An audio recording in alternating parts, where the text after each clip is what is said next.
Was setting up these tire tanks this morning. We got them set yesterday. Here they're about 75 feet apart.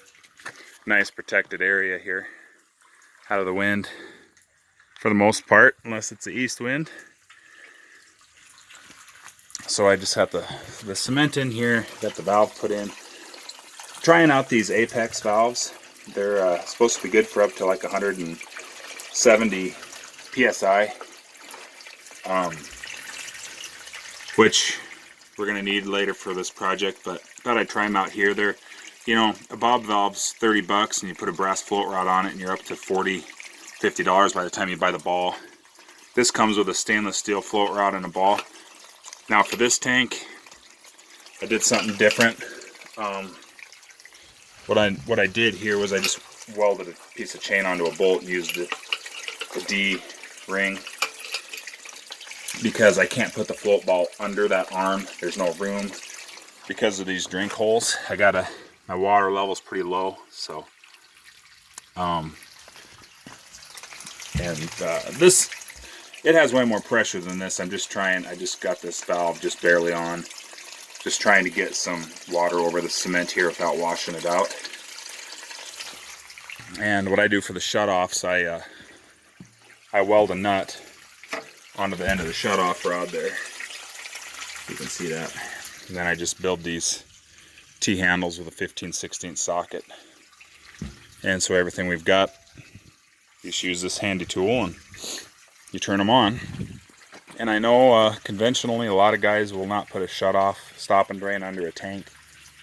And I guess, I mean, I get the philosophy that if you have a problem, you can dig it up away from the tank, but it seems like most of the problems with them are with guys that have trouble not driving over their stop and drain shutoffs or running into them with the skid steer. And it's like, who needs that hassle?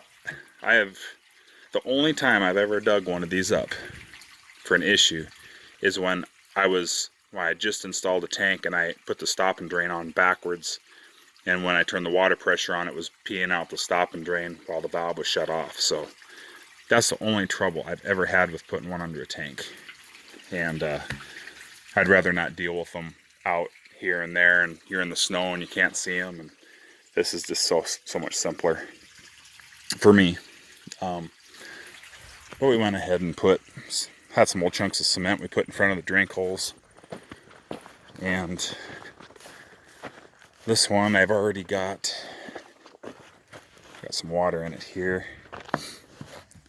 I haven't got a float valve on it yet, but I went ahead, we've got squirter valves on, a little hole drilled in the end of the cap so we can bypass water out these overflow tubes, which I will cut down to whatever height.